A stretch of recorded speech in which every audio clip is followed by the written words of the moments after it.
Welcome students.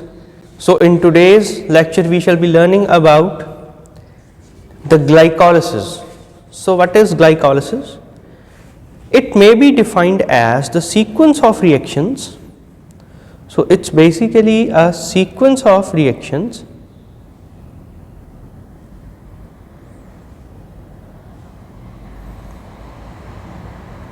that involves the conversion of glucose to pyruvate or lactate. Sequence of reactions converting glucose into pyruvate or lactate, and along with this there is a production of ATP. So energy is mainly produced in this. So it is a universal pathway in the living cells. It takes place in all cells of the body, and the enzymes of this pathway are present in the cytosomal fraction of the cell. So they are mainly present in the cytoplasm. So students, in this video we shall be only learning about the various reactions, how they occur. So it's just an overview, a glance on glycolysis. In the further videos we shall be learning about each and every stage, the enzymes involved, how the reaction proceeds. So now let us start with the basic structure of glucose, how it changes to form pyruvate or lactate. Now let us draw the structure for glucose. We all know that glucose is having 6 carbons. So let us start by making those 6 carbons.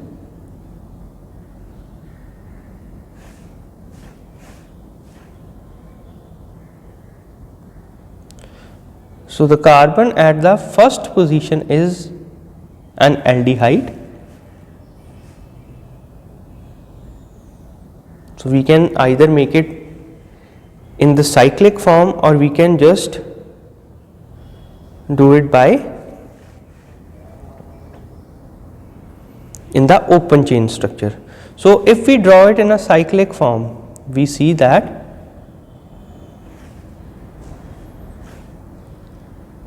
here is the hemiacetal ring formation,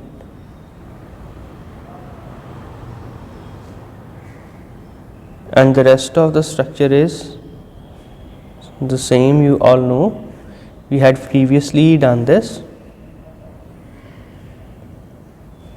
So this is the structure for glucose. Now the first reaction involves the conversion of glucose into glucose 6-phosphate. So the glucose is converted into glucose 6-phosphate in presence of an ATP. So this is basically an energy consuming reaction in which an ATP is converted back to ADP in presence of magnesium ions, and the name of enzyme is hexokinase or glucokinase. So we can simply write here hexokinase.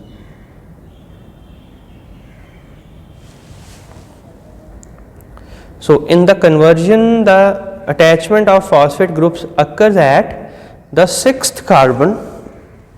So now let us make the structure for glucose 6-phosphate. This was the structure for glucose. Now we shall be making the structure for glucose 6-phosphate.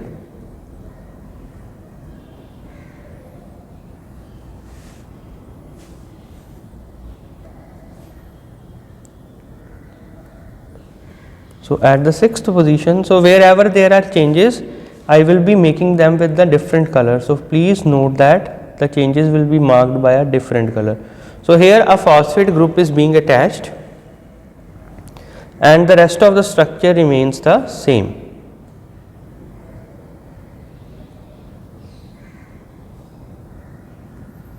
So this is the structure for glucose 6-phosphate. This is the first reaction that involves the formation of glucose 6-phosphate. Now students, in the second reaction, glucose 6-phosphate is converted into fructose 6-phosphate. So this is an intramolecular rearrangement or intramolecular isomerism. This occurs in the presence of enzyme phosphohexose isomerase.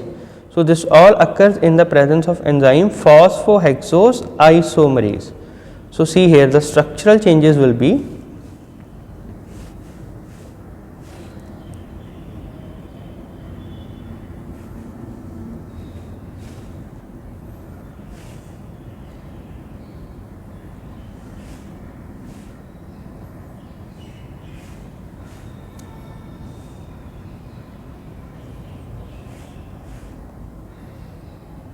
so a phosphate group will be here. So in case of fructose, it is a furanose ring. So we all know that the furanose ring looks like this.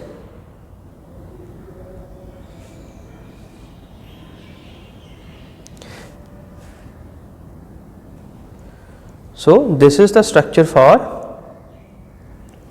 fructose 6-phosphate.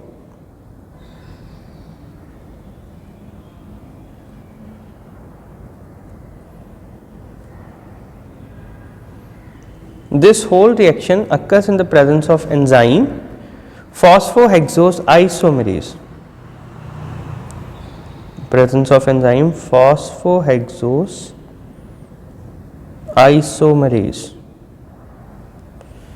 Now the next reaction that involves is the conversion of fructose 6-phosphate into fructose 1,6-biphosphate. So this is again an energy consuming reaction in which an ATP is utilized in presence of magnesium ions.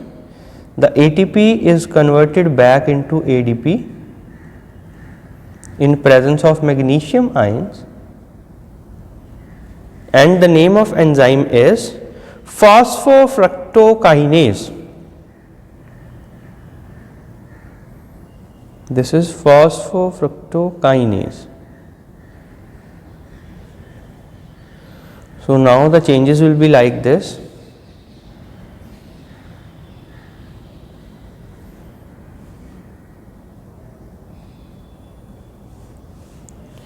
At the first position there will be attachment of a phosphate group.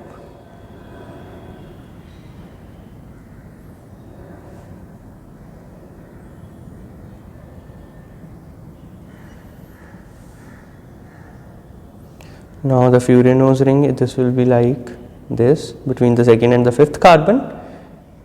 So the rest of the structure is same.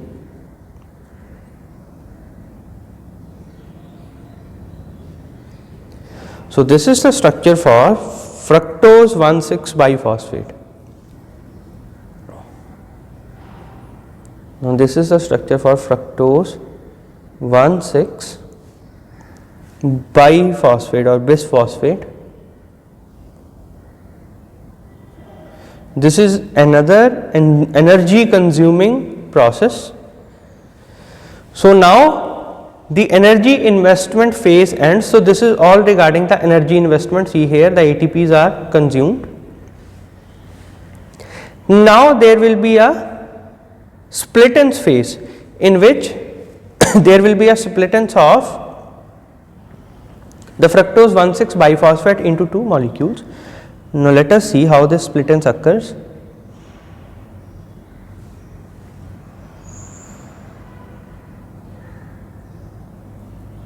So this all occurs in the presence of enzyme aldolase. It splits into two parts.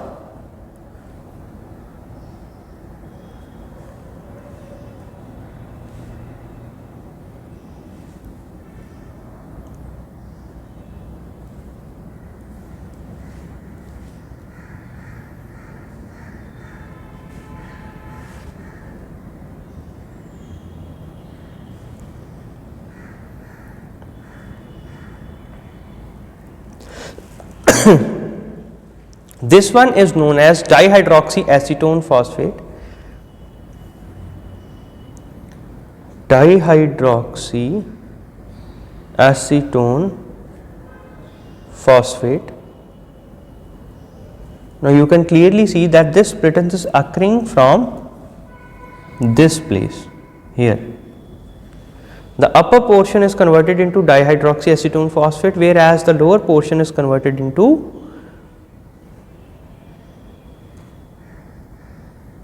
glyceraldehyde 3-phosphate. Now this is converted into glyceraldehyde 3-phosphate.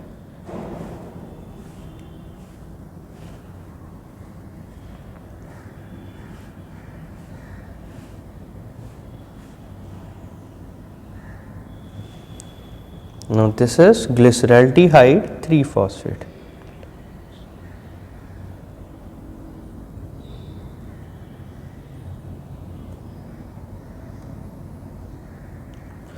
This all reaction occurs in the presence of enzyme aldolase.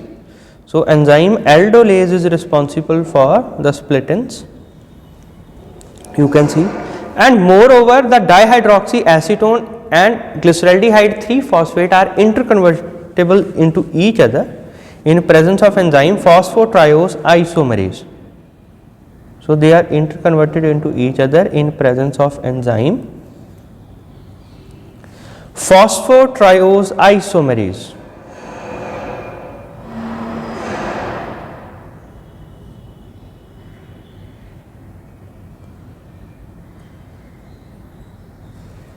So dihydroxyacetone phosphate is converted back into glyceraldehyde 3-phosphate. Now I hope the reactions are clear to you. The glucose is converted into glucose 6-phosphate, then to fructose 6-phosphate, then to fructose 1,6 biphosphate. This fructose 1,6 biphosphate is split into two parts to form glyceraldehyde 3-phosphate and dihydroxyacetone phosphate. So from here onwards the reaction will be occurring in a double phase. Dihydroxyacetone is converted back into glyceraldehyde 3-phosphate. So these are two parallel reactions. So whatever byproducts are formed or whatever energies are produced, they are all in double. So the next reaction we will be starting from glyceraldehyde 3-phosphate onwards. This is the formation of 1,3-biphosphoglycerate. So the 1,3-biphosphoglycerate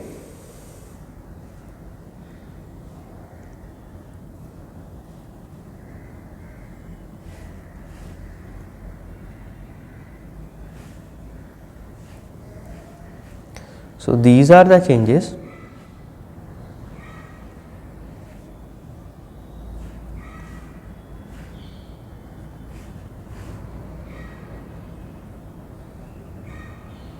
So this reaction occurs in presence of glyceraldehyde 3-phosphate dehydrogenase. The enzyme name is glyceraldehyde 3-phosphate dehydrogenase. And this all reaction takes place in presence of an NAD, and the NAD is converted back into NADH.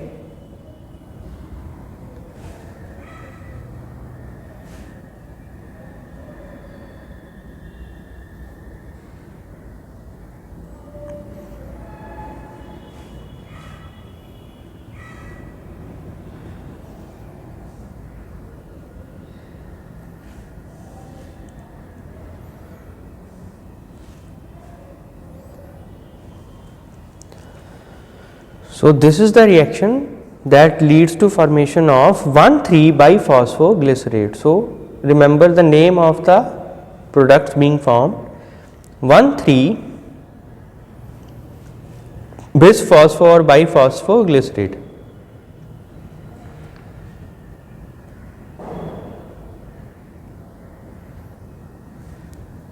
Now the next reaction is the conversion of 1,3-bis-phosphoglycerate into 3-phosphoglycerate. So here there is a liberation of an ATP. This is an energy producing step. In the previous reaction also there was the production of NADH, that is also equivalent to 3 ATPs, or we can say 2.5 ATPs. In some books it's also written 2.5 ATPs. So now let us convert the next reaction, that is formation of,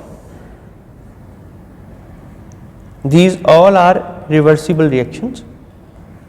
So now there will be the formation of 3-phosphoglycerate. So how this 3-phosphoglycerate, so now the formation of 3-phosphoglycerate is as follows.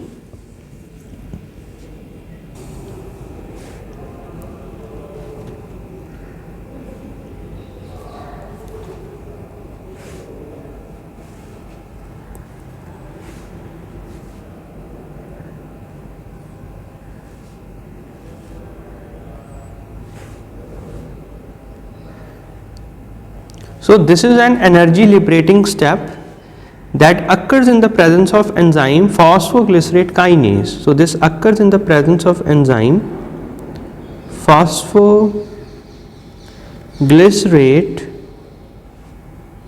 kinase. So in this step an ATP is formed,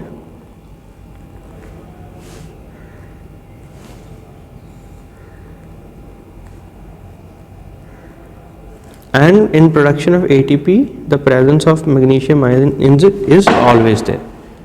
So it occurs in the presence of magnesium ions. So the byproduct thus formed is 3-phosphoglycerate. So we shall be writing it as 3-phosphoglycerate. Now in the next reaction there is an intramolecular rearrangement in which the phosphate group from the third carbon goes to the second carbons. So this reaction occurs as, see here, now there will be a shifting of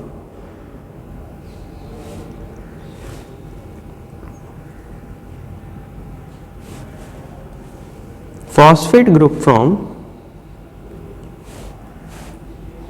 third carbon to second carbon. So consecutively the hydrogen will be moving from second carbon to third carbon. So this reaction takes place in the presence of phosphoglycerate mutase.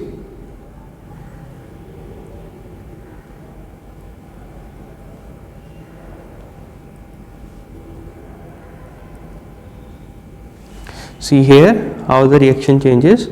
The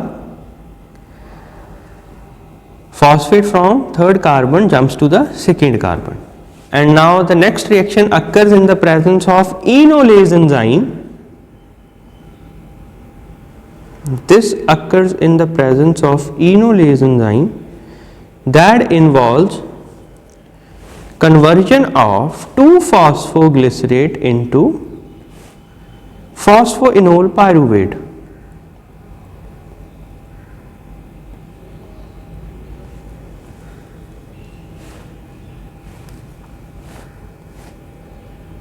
Now the changes are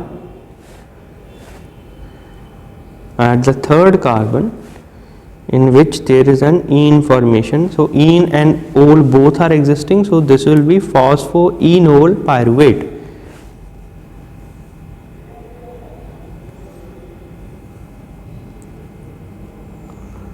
And this is an hydrolytic reaction in which there is a removal of water in presence of magnesium ion. So water is removed in presence of magnesium ions. So now the last reaction, that is conversion of phosphoenol pyruvate into pyruvate. So this is for aerobic respiration, or we can say under aerobic condition. The phosphoenol pyruvate is converted into pyruvate.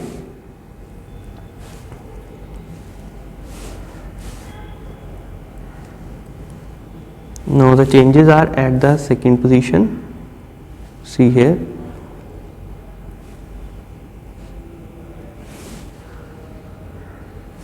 So this is the pyruvate in enol form.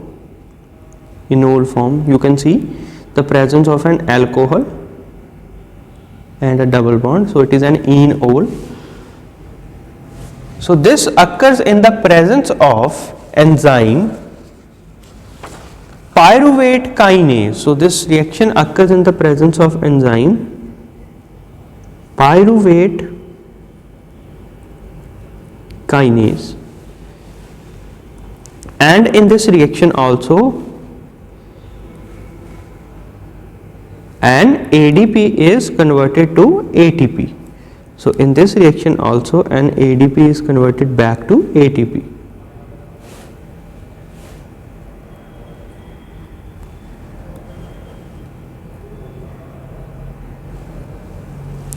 So this is the pyruvate enol form. So there is a spontaneous conversion of pyruvate enol into pyruvate keto form. So in some of your books it will be written as a keto form. So this is the spontaneous conversion, and it is stable in its keto form.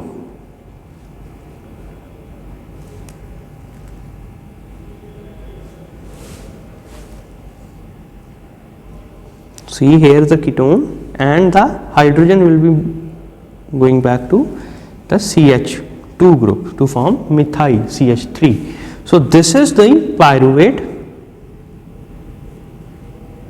in its keto form. So this is the stable form of it. So now these reactions occur in the aerobic condition in presence of oxygen. Under vigorous exercise of body, we can say the anaerobic condition arises, and that leads to conversion of pyruvate into lactate. That leads to conversion of pyruvate back into lactate. This all occurs in the presence of enzyme lactate dehydrogenase.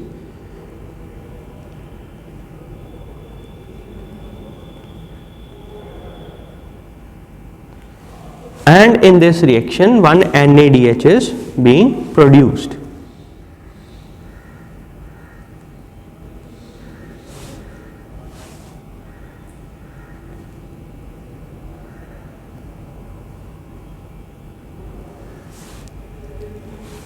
So now let us draw the structure for lactate.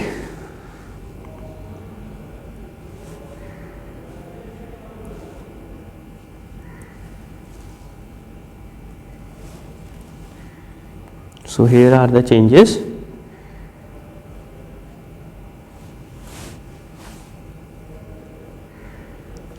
So this is the structure for lactate.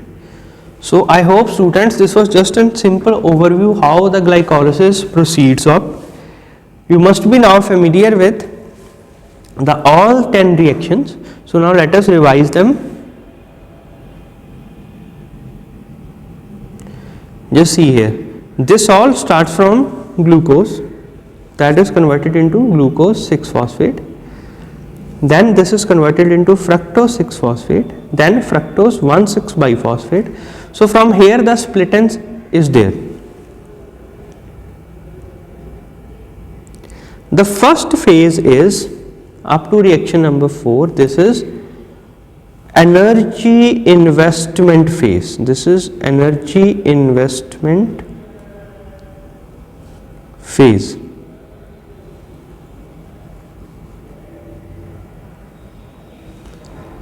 Now from the fourth reaction onwards, there is a splittance of fructose 1,6-biphosphate into glyceraldehyde 3-phosphate and dihydroxyacetone phosphate. So this is the splittance phase or the splitting phase, we can say.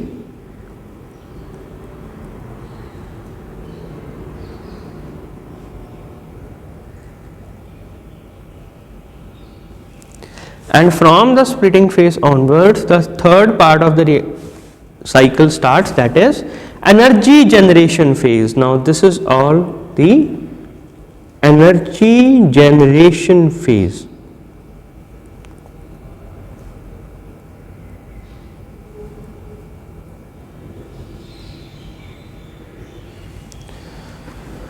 So during the splittance Fructose 1,6-biphosphate is converted into glyceraldehyde 3-phosphate and dihydroxyacetone phosphate.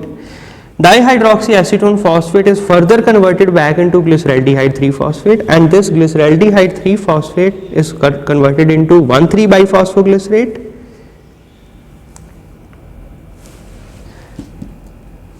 Then this 1,3-biphosphoglycerate is converted into 3-phosphoglycerate, this into 2-phosphoglycerate, then to phosphoenol pyruvate, and then finally the keto form of pyruvate.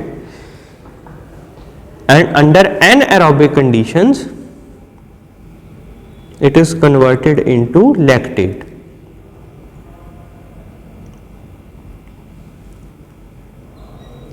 So I hope this overview is clear to you now.